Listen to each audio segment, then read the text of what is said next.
What's up? Welcome back. We are once again going over comments. This is something we like to do every single week. Once a week, we go through the different videos we've posted, pick some of the comments that you guys have left, and then talk about it, have a little bit more in-depth conversation. I'm Bandit Barney, bringing you everything you need to know about Red Dead 2 and Red Dead Online.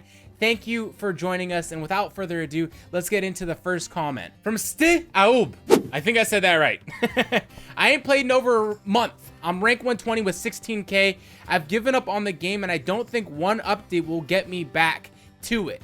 Rockstar, put update, there be no one left to play. So, I think the point is that by the time Rockstar finally gets around to updating, there won't be anyone left to play.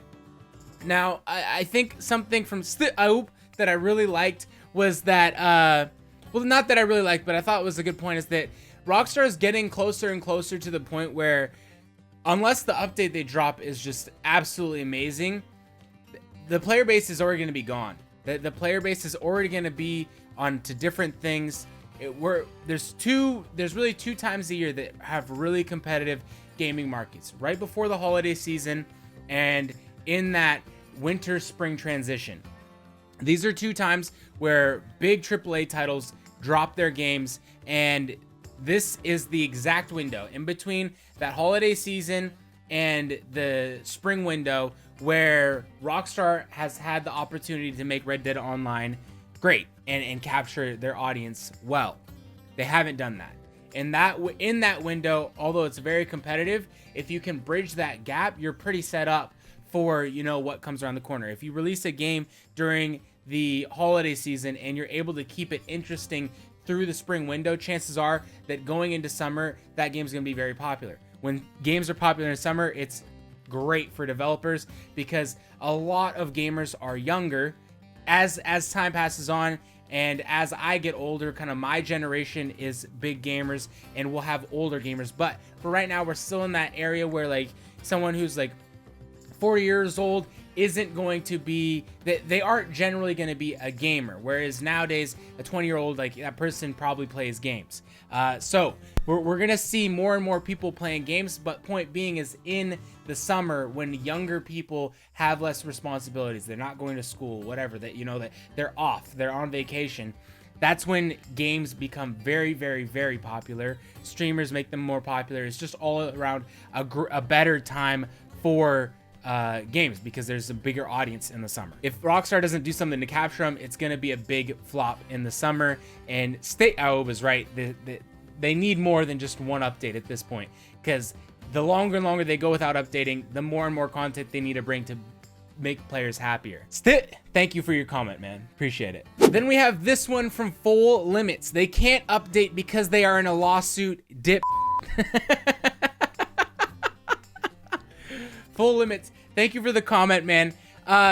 So here's my 2 cents on that. The Rockstar is being sued by the Pinkertons. They're being sued by the Pinkertons, but that isn't a reason. So the only way that would mean that they can't update is if their entire, like if they were working on something, right?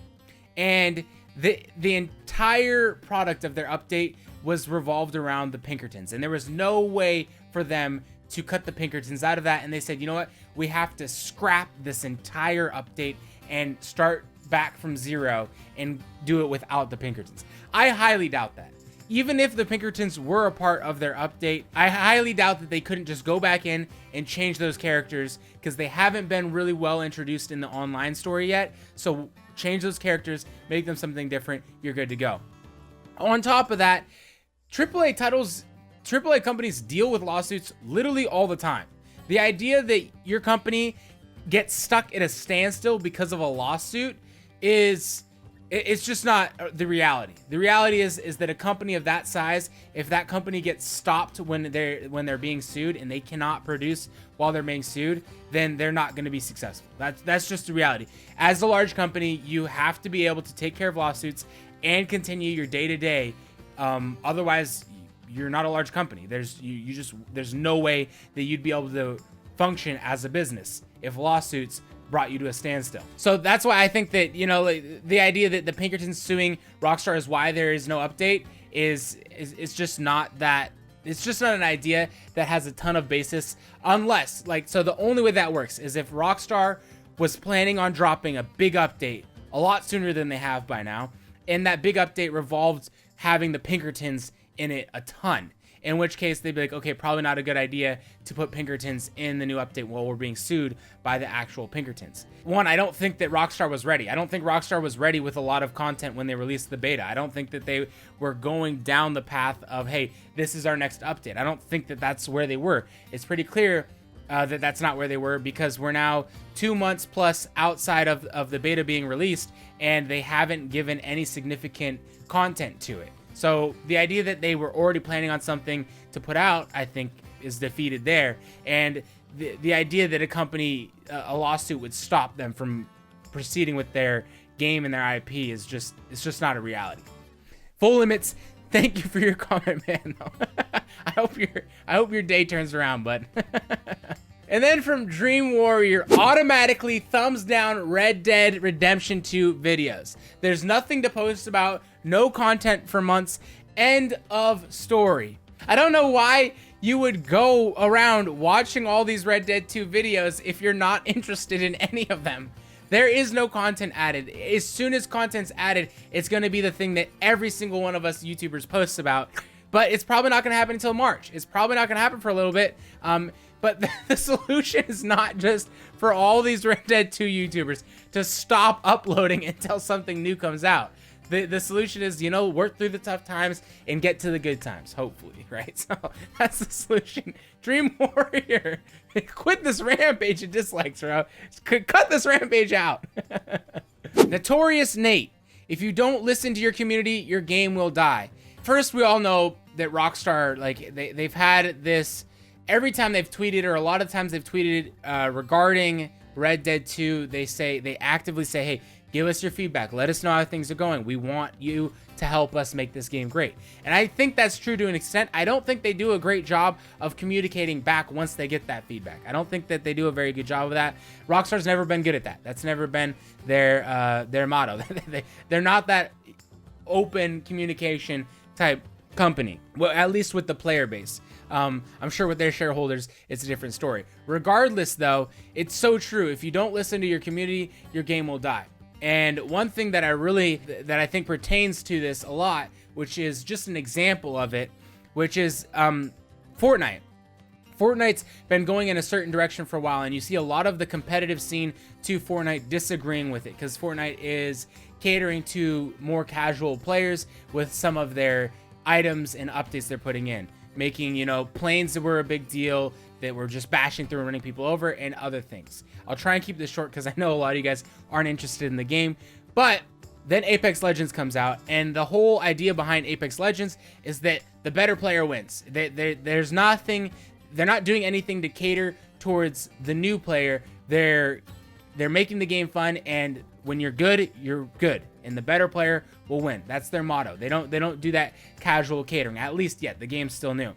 As soon as they did that, a ton of people in the competitive battle royale community were super excited that that's the direction they were going in, and they got a ton of praise from the community for doing so.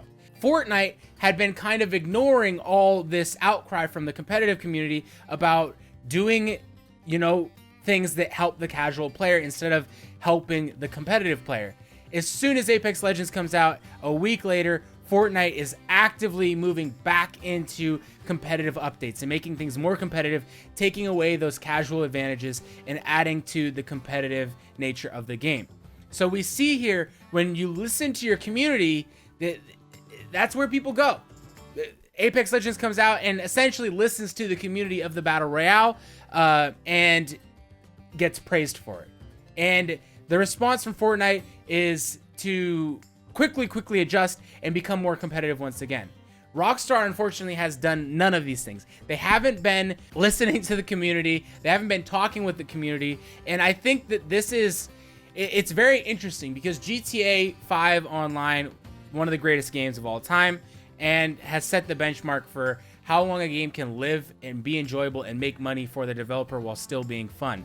It's a new era now. It's a new era. Games, players expect developers to listen, and they expect communication from developers, and Rockstar has done a job of this. They've just done a terrible job of this, and it'll be interesting to see if this is something that they can work through and still be successful, even while kind of ignoring their community.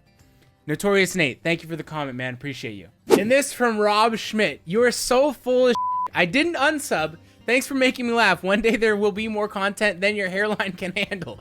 You will still be making me laugh in a couple bucks from my pocket.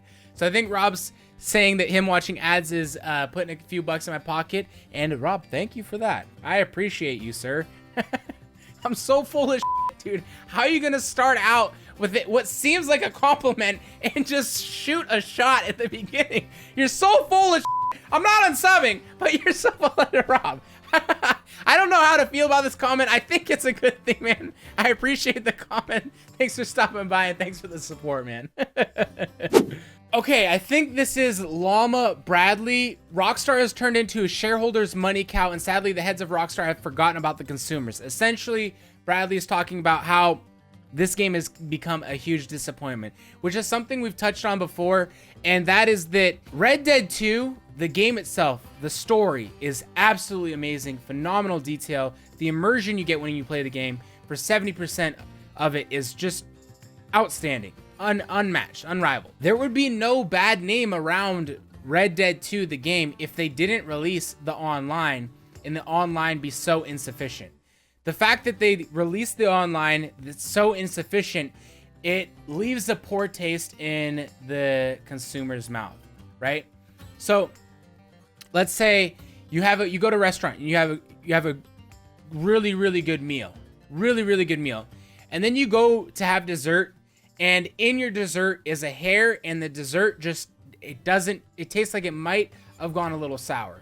It doesn't matter how good the first part of your meal was, you will leave that restaurant thinking, you know what, I'm probably not going to come back.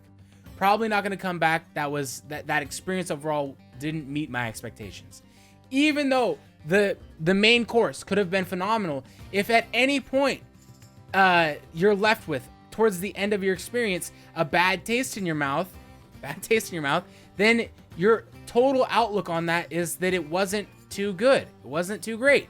And that's what happened here with Red Dead 2 and with Red Dead Online and Rockstar. Red Dead 2 was amazing. Now there's some points that, hey, the end of the story could have been better, yada yada yada, but overall we can all agree the story was amazing and it had you gripped at your chair playing more and more. When Red Dead Online comes out, you all of a sudden play that and you're like, wow, this really is kind of crap. This really isn't what I expected, especially after Red Dead 2 was so amazing. And now all of a sudden, your entire idea of Red Dead 2 and Red Dead Online has become negative. People who, if there had only been Red Dead 2 and no online, would have never returned the game, have gone to return the game because they play the online and ran out of things to do, and it's just completely boring to them. So now they have a bad taste and like, dude, this sucks. I'm gonna go return the game. I'm done with it. It's a thought, man, to see, you know, how is this going to play out in the long term? Is this helpful to Rockstar to release the online in beta, not have a ton to do with it, but they can get data for where they're going to move in the future?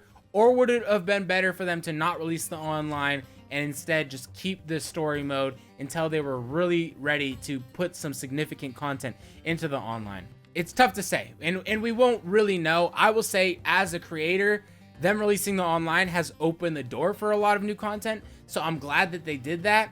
As a business, I'm not sure, because I haven't been in that situation for data collection. As an experience for the player, I would think that the overall feel around Red Dead 2 would be better if the online hadn't dropped, and instead we just had the story.